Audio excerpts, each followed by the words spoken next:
അലി റളിയല്ലാഹു അൻഹു പറയുന്നു, സിഫീൻ യുദ്ധത്തിന്റെ രാത്രിയും ഈ 100 ദിക്റും ഞാൻ ചൊല്ലിയിട്ടുണ്ട്.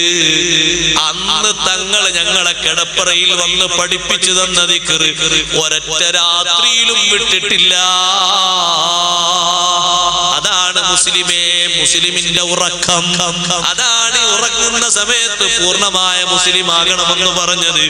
ഒന്നുകൂടി ഞാൻ ആ വിഷയത്തിൽ ചേർത്തി പറയട്ടെ. അഷ്റഫുൽ ഖൽഖ് സല്ലല്ലാഹു അലൈഹി വസല്ലം സ്വഹാബത്തിനെ അത്തഹിയാത്ത് പഠിപ്പിക്കും പോലെ പഠിപ്പിച്ചൊരു ദിക്റുണ്ട്. അത്തഹിയാത്ത് പഠിപ്പിക്കും പോലെ എന്ന് പറഞ്ഞാല് അത്തഹിയാത്ത് പഠിപ്പിച്ചിട്ട് പിറ്റേന്ന് വന്നപ്പോ നബി തങ്ങൾ ചൊല്ലിക്കുകയാണ്. മദ്രസയിലെ ഉസ്താദുമാര് നമ്മളെ ചൊല്ലിച്ചിരുന്നില്ലേ? അത്തഹിയാത്ത് ലഫ്ളൻ ബിലഫ്ള് ചൊല്ലിക്കുകയാണ്. കാരണം അത്തഹിയാത്തിലെ വാചകങ്ങൾ വിട്ടുപോകാൻ പറ്റൂലല്ലോ. ഇതുപോലെ ഞങ്ങളെ പഠിപ്പിച്ചൊരു ദിക്റുണ്ട്. ആ ദിക്ർ ചൊല്ലിക്കഴിഞ്ഞ് അന്ന് രാത്രി നീ എങ്ങാനും മരിച്ചാൽ ഫൈദാ മിത്ത ഫീ തിൽക്കൽ ലൈല മിത്ത അലൽ ഫിത്റാ, നീ ഇസ്ലാമിന്റെ വിശുദ്ധിയിൽ മരണപ്പെടും. കലിമ ചൊല്ലി മരിക്കാൻ കഴിയും, ഈമാനോടെ മരിക്കാൻ കഴിയും. അല്ല, നീ രാത്രി മരിക്കുന്നില്ല, രാവിലെ നേരം വെളുക്കുകയാണ്. നേരം വെളുക്കുമ്പോ നിനക്ക് നന്മ എത്തിക്കാൻ കഴിയും. നിന്റെ ജോലിക്ക് നിനക്ക് ഖൈറുണ്ട്, നിന്റെ വീട്ടിൽ നിനക്ക് ഖൈറുണ്ട്, ഭാര്യയിൽ നിനക്ക് ഖൈറുണ്ട്, സമ്പത്തിൽ നിനക്ക് ഖൈറുണ്ട്, സന്താനത്തിൽ ഖൈറുണ്ട്, എന്ത് ഏർപ്പാടിലും ഖൈറുണ്ട്.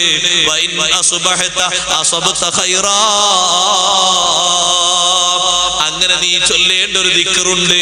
അല്ലാഹുമ്മ അസ്ലംതു നഫ്സി ഇലൈക വഫവ്വൽതു അംരി ഇലൈക വവജ്ജഹ്തു വജ്ഹി ഇലൈക വഅൽജഅതു വഗ്രി ഇലൈക റഗ്ബതൻ വറഹ്ബതൻ ഇലൈക ലാ മൽജഅ വലാ മൻജഅ മിൻക ഇല്ലാ ഇലൈക ആമന്തു ബികിതാബികല്ലദീ അൻസൽത വനബിയികല്ലദീ അർസൽത അല്ലാഹുമ്മ ഖിനി അദാബക യൗമ തബ്അസു ഇബാദക.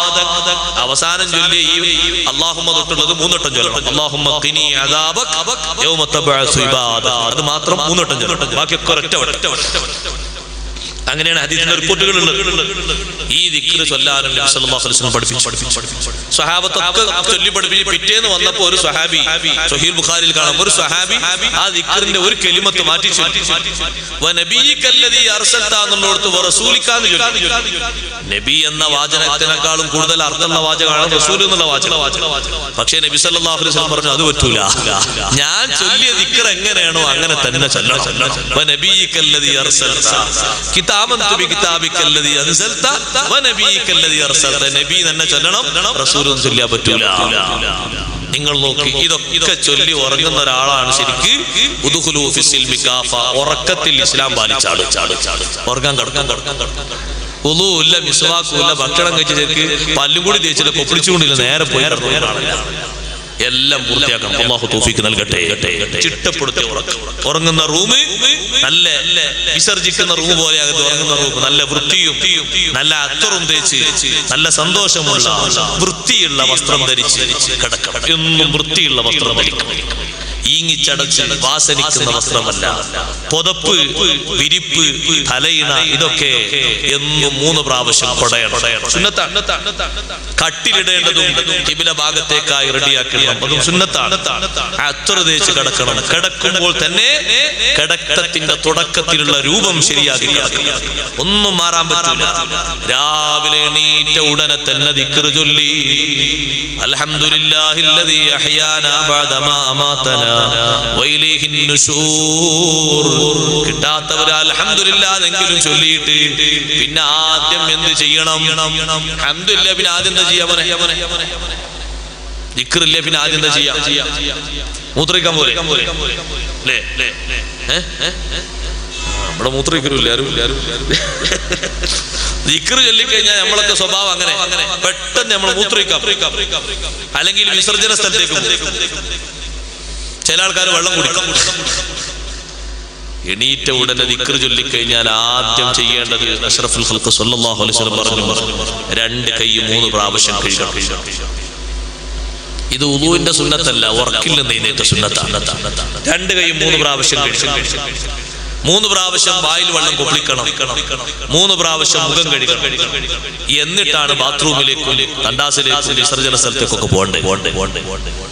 എന്തേ അങ്ങനെ പറയാൻ കാരണം? എന്തിനാ ആദ്യം തന്നെ കൈ കഴുകണമെന്ന് പറയാൻ കാരണം? രാത്രി എവിടെയാണ് ഈ 2 കൈകൾ രാപ്പാർത്തത് എന്ന് ഉറങ്ങിയാക്ക് അറിയില്ല. നിങ്ങൾക്കൊക്കെ അങ്ങനെ എന്റെ കൈ എവിടെയോ ഉറപ്പുണ്ടെന്ന് പറയണമെങ്കിൽ നിങ്ങൾ അവിടെ ഒരു CCTV-ന്റെ ചെറിയൊരു ക്യാമറ രാവിലെ എടുത്ത് ഇങ്ങനെ പരിശോധിക്കുമ്പോൾ നിങ്ങൾ പറയും ഈ നാട്ടിൽ ഏറ്റവും വലിയ സർക്കസ് ഏറെ ഞാൻ തന്നെ എന്ന് പറയും. കാരണം കൈ കൊണ്ട് ചൊറിയാത്തൊരു സ്ഥലം ഉണ്ടാവില്ല, കളിക്കാത്തൊരു കളി ഉണ്ടാകൂല. ഏത് വീർക്കുന്നിടത്തും ചൊറിഞ്ഞിട്ടുണ്ടാകും, പേനരിക്കുന്നിടത്ത് മാന്തിയിട്ടുണ്ടാകും, കേല ഒലിക്കുന്നത് തുടച്ചിട്ടുണ്ടാകും, എല്ലാം ചെയ്തിട്ടുണ്ടാകും. അസ്പൃശ്യതകൾ നിറഞ്ഞ കൈയാണ്. ആ കൈ കൊണ്ട് മനോഹരം ചെയ്തുകൂടാ. ആ കൈ കഴുകാതെ തന്നെ ആ കൈ കൊണ്ട് വെള്ളമെടുത്ത് മിസ്വാക്ക് നനച്ച് ബ്രഷ് ചെയ്തുകൂടാ. ഇതൊക്കെ ആരോഗ്യ രംഗത്ത് വലിയ പ്രശ്നങ്ങൾ ഉണ്ടാക്കും. ഏറ്റവും വലിയ ആരോഗ്യശാസ്ത്രം പഠിപ്പിച്ച ഹബീബ് റസൂലുള്ളാഹി സ്വല്ലല്ലാഹു അലൈഹി വസല്ലം തങ്ങളാ പറയുന്നത് 3 പ്രാവശ്യം കൈ കഴുകണം, 3 പ്രാവശ്യം കൊപ്പിക്കണം, 3 പ്രാവശ്യം മുഖം കഴുകണം. ആ സുന്നത്ത് ശരിക്ക് കാത്തു സൂക്ഷിക്കേണ്ടതുണ്ട്. ശേഷമാണ് നമ്മൾ മൂത്രമൊഴിക്കാൻ പോകേണ്ടത്. മുഖം കഴുകാതെ മൂത്രമൊഴിക്കാൻ പോയാൽ എന്താകും? നമ്മളെ നാട്ടിന്റെ സിറ്റുവേഷൻ അനുസരിച്ച് വാതിലൊക്കെ അടച്ചിട്ടാണെങ്കിൽ കുറച്ച് കഴിഞ്ഞാൽ ചിലപ്പോൾ കൂർക്കം വലി അവിടുന്ന് വെക്കും. മൂത്രമൊഴിക്കാതിരിക്കുന്നിടത്ത് അവിടുന്ന് ഇറങ്ങുന്നുണ്ടാവും. അവിടുന്ന് എങ്ങാനും ഇറങ്ങിയാൽ ഒരു തുള്ളി മൂത്രത്തിൽ തന്നെ എത്ര അണുക്കളാണുള്ളത്. അതങ്ങനെ തന്നെ വലിച്ചു കയറ്റി നേരെ തലച്ചോറിലേക്ക് കൂർക്കം വലിന്റെ വലിയിൽ അങ്ങനെ കയറിപ്പോകും. അപ്പൊ അവിടെ നല്ല തെളിവോടെ ഇരിക്കണം. മറ്റൊന്ന് നജസ് എവിടൊക്കെ ആയി ഒരു കൊടുത്തുണ്ടാവൂല. മുഖം കഴുകാതെ പോയിരുന്നാൽ മൂത്രമൊഴിച്ചത് എവിടൊക്കെ ആയി, എവിടൊക്കെ കഴുകി ഒരു കൊടുത്തുണ്ടാവൂല. അപ്പൊ നല്ല ഉണർവ് വേണം മൂത്രമൊഴിക്കുന്ന ആൾക്ക്, വിസർജിക്കുന്ന ആൾക്ക്. ഈ 3 സുന്നത്തുകളും ചെയ്ത ശേഷമാണ് ബാക്കിയുള്ള കാര്യങ്ങളിലേക്ക് പ്രവേശിക്കുന്നത്. അതിനോട് എതിർക്കാൻ പാടില്ല. ഇമാം നബി റളിയല്ലാഹു അൻഹു പറഞ്ഞില്ലേ, ഒരു മനുഷ്യൻ അയാളെ മുന്നിൽ ഒരാൾ ഓതിക്കൊടുത്ത് രാവിലെ എണീറ്റാല് 2 കൈയും കഴുകണം. അപ്പൊ അയാൾ പറഞ്ഞു, എന്റെ കൈ ഞാൻ കഴുകൂല, എന്റെ കൈ എവിടെയെന്ന് എനിക്ക് അറിയുന്നു. അല്ലാഹുവിന്റെ ഹബീബിന്റെ സുന്നത്തിനെ തിരസ്കരിച്ചു. അതിനെ യുക്തി കൊണ്ട് ചോദ്യം ചെയ്തു. എന്റെ കൈ എവിടെയാണെന്ന് എനിക്കറിയും, അതുകൊണ്ട് ഞാൻ കഴുകൂല എന്ന് പറഞ്ഞ മനുഷ്യൻ പിറ്റേന്ന് രാവിലെ എണീറ്റ് നോക്കുമ്പോ ഒരു സുന്നത്തിനെയും എതിർക്കരുത് മുസ്ലിങ്ങളെ. ചെയ്യാൻ കഴിയുന്നില്ലെങ്കിലും സുന്നത്തിനെ എതിർക്കരുത് കേട്ടോ. നിങ്ങൾ ചെയ്യുന്നവരല്ലെങ്കിലും ലാഘവത്തോടെ കാണരുത് കേട്ടോ. അതിന്റെ പ്രതിഫലം, അതിന്റെ പ്രതികാരം അല്ലാഹുവിന്റെ ഹബീബിന്റെ സുന്നത്തിനോട് എതിർക്കുന്നതിന്റെ പ്രതികാരം അപ്പോൾ തന്നെ കിട്ടുമെന്നല്ലേ ഖുർആനിലൂടെ അല്ലാഹു പഠിപ്പിച്ചത്. ഫല്യഹ്ദരില്ലദീന യുഖാലിഫൂന അൻ അംരിഹി അൻ തുസീബഹും ഫിത്ന ഔ യുസീബഹും അദാബുൻ അലീം. സൂറത്തുൻ നൂറിലൂടെ അല്ലാഹു പഠിപ്പിച്ചു, നബി തങ്ങളെ കൽപ്പനയ്ക്ക് ധിക്കാരം ചെയ്യുന്ന ആളുകൾ അവർ സൂക്ഷിച്ചോളണം. അൻ തുസീബഹും ഫിത്ന, ജീവിതം താറുമാറായി പോകും, ജീവിതത്തിൽ പരീക്ഷണം വന്നു പോകും, മക്കളിൽ പരീക്ഷണം വന്നു പോകും, സമ്പത്തിൽ പരീക്ഷണം വന്നു പോകും. ഔ യുസീബഹും അദാബുൻ അലീം. ഇവിടെ മാത്രമല്ല, പരലോകത്ത് കടുത്ത വേദനിപ്പിക്കുന്ന ശിക്ഷ വരും. അതുകൊണ്ട് തന്നെ നബി തങ്ങൾ കൽപ്പിച്ചതിന് എതിര് ചെയ്യാൻ പാടില്ല, എതിര് പറയാൻ പാടില്ല. നിനക്ക് ചെയ്യാൻ പറ്റിയിട്ടില്ലെങ്കിലും ഒരു സുന്നത്തിനെയും എതിർത്തുകൂടാ.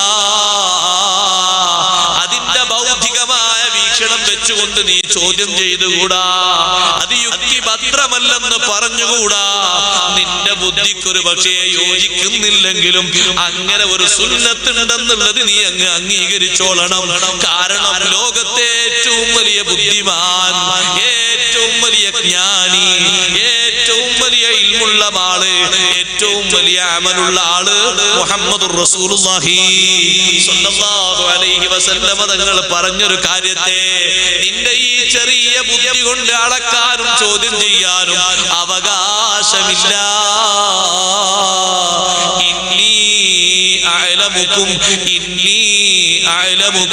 നിങ്ങളെ കൂട്ടത്തിൽ ഏറ്റവും അറിവുള്ള ആള് ഞാനാ.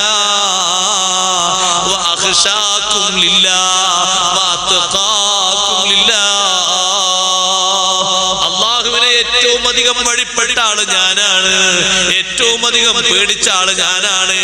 അപ്പൊ ആ നബി തങ്ങളെ വാക്കും പ്രവൃത്തിയും ചോദ്യം ചെയ്യാൻ പറ്റൂല, എതിർക്കാൻ പറ്റൂല. അങ്ങനെ കണ്ടില്ലേ നിങ്ങൾ? എതിർത്തവരൊക്കെ കുടുങ്ങിയത് കണ്ടില്ലേ? ഞാൻ ആരെയും പേര് ശരിയാക്കി പറയുന്നില്ല. നബി തങ്ങൾ പറഞ്ഞ സുന്നത്തിനെ എതിർത്ത ആൾക്കാർ പലരും ഇപ്പൊ കൂട്ടിലായി പോയി.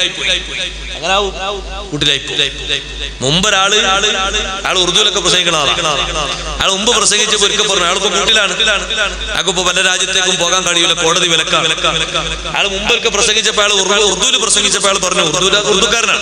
അയാൾ പറഞ്ഞു 1400 വർഷങ്ങൾക്ക് മുമ്പുള്ള ഒരു നേതാവിന്റെ ജീവിത ശൈലിയൊന്നും ഈ കാലത്ത് നമ്മൾ പിൻപറ്റുന്നതിന് ഒരു യോജിപ്പില്ല.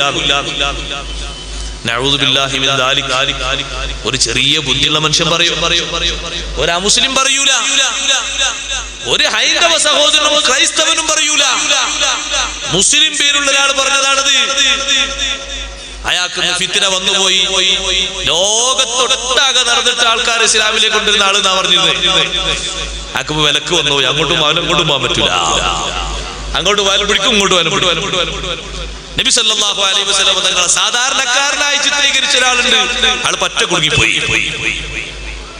അതൊരു മലയാളിയാണ്, മറ്റേത് മലയാളിയല്ല. നിങ്ങൾ ആലോചിച്ചു, ഇതൊക്കെ വലിയൊരു ഫിത്നയാണ്. അല്ലാഹു തആല പറഞ്ഞില്ലേ വലിയ പരീക്ഷണം വരുമെന്ന്.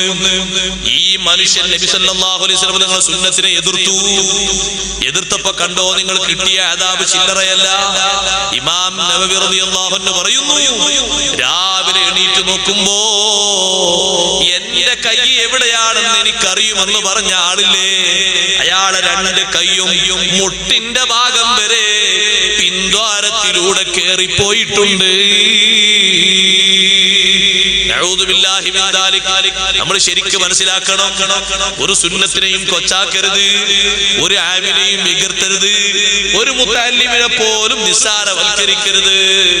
ദ്വാരക്കാൻ അറിയാത്ത ഒരു മുത്തല്ലിമാണെങ്കിലും ആ മുത്തല്ലിമ് ഫാല പഠിച്ചു തുടങ്ങുന്ന മുത്തല്ലിമാണ്, ശരിക്ക് ബാലപാഠം പഠിച്ചു തുടങ്ങുന്ന മുത്തല്ലിമാണ്. ആ മുത്തല്ലിമിന്റെ മഹത്വം പോലും നമുക്കാർക്കുമില്ലല്ലോ. എതിർത്തിട്ട് നമ്മളതാ ഫിത്ന വാങ്ങി പോകരുത്. അവരെ ബഹുമാനിക്കണമെന്ന് ലോകത്ത് പഠിപ്പിച്ചത് മുഹമ്മദുർ റസൂലുള്ളാഹി സ്വല്ലല്ലാഹു അലൈഹി വസല്ലം തങ്ങളാണ്. സഹോദരങ്ങളെ, നബി തങ്ങളെ സുന്നത്തിനെ എതിർക്കാൻ പറ്റൂല, അതിനെ കൈവയ്ക്കാൻ പാടില്ല. അപ്പൊ ആ മനുഷ്യനോട് ജനങ്ങളൊക്കെ ചോദിച്ചു, ഇപ്പൊ മനസ്സിലായോ കൈ കൈകണോ കൈകണ്ടേ? ഇനി കൈകണ്ടാന്ന് പറയില്ലല്ലോ, കാരണം കൈ എങ്ങോട്ടെല്ലാം കയറി പോയിട്ടുണ്ട്. നബി സല്ലല്ലാഹു അലൈഹി വസല്ലം നിങ്ങളെ ജീവിച്ചിരിക്കുന്ന ഒരു മുജിസത്താണത്. അവിടുത്തെ സുന്നത്തിന്റെ കറാമത്താണ്, അവിടുത്തെ നിലനിൽക്കുന്ന മുജിസത്താണ്. ഒരു സുന്നത്തിനെയും എതിർക്കാൻ പാടില്ല. സുന്നത്ത് സ്വീകരിച്ച്, ഫർളിന്റെ കൂടെ സുന്നത്ത് സ്വീകരിച്ച് ജീവിതത്തിൽ നമ്മൾ പൂർണ്ണ മുസ്ലിങ്ങളാകണം. ഉദ്ഖുലൂ ഫിസ്സിൽമി കാഫ. ഭക്ഷണം കഴിക്കുന്നിടത്ത് പൂർണ്ണ മുസ്ലിങ്ങളാകണം.